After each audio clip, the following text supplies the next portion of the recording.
সকাল সকাল ফজরের নামাজ শেষ করে আলহামদুলিল্লাহ অত্যন্ত কুয়াশার ভিতরে আমি হাঁটতেছি। আসলে আজকে একটু অন্যরকম, যে অনেকেই আসবার বলে আসে না, তাই আমি একা একা চলতেছি।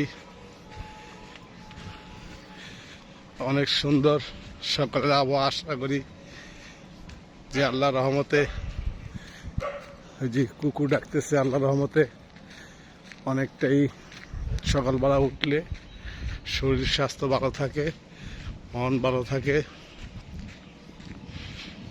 তারপর যে বছরের শেষ, এত সুন্দর আবহাওয়া যদি আল্লাহ তাআলা আবার কখনো হায়াতে বাঁচিয়ে রাখে তাহলে দেখতে পারবো। সবচেয়ে বড় কথা হয়েছে যে ফজরের নামাজটা যে পড়তে পারি, আল্লাহর কাছে লাখো লাখো শুকরিয়া, কোটি কোটি শুকরিয়া যে আমি যে ফজরের নামাজটা আদায় করতে পারি। কি সুন্দর জায়গা। আজকে আমি একটা জিনিস দেখাবো আপনাদেরকে, যে এই খাজুরের রসটা আমার জন্য আজকে রেখে দিবে। তাই কালকে বলছে, ভাই আপনার জন্য এই রসটা আমরা সংগ্রহ করে আপনারকে দিয়ে দিব। তাই আমি এই খাজুরের গড়িটার কাছে আসলাম। আসলে শীতের ভিতরে যে কিভাবে খাজুরের রসটা পড়ে সেটা দেখাইতেছি। এটা অনেক যত্ন সহভাবে এই রসটা,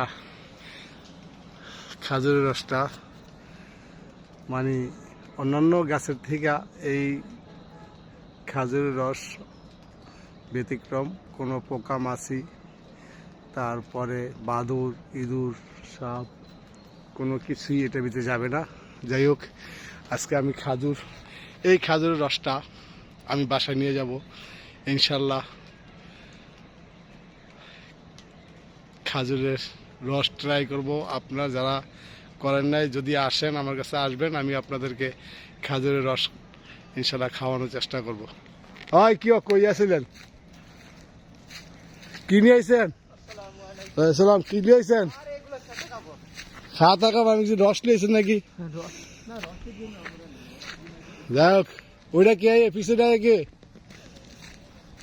কেউ কি অবস্থা দেখেন। কুয়াশার ভিতরে উনি কিভাবে এই ডিউটি করে আইছে। আসলে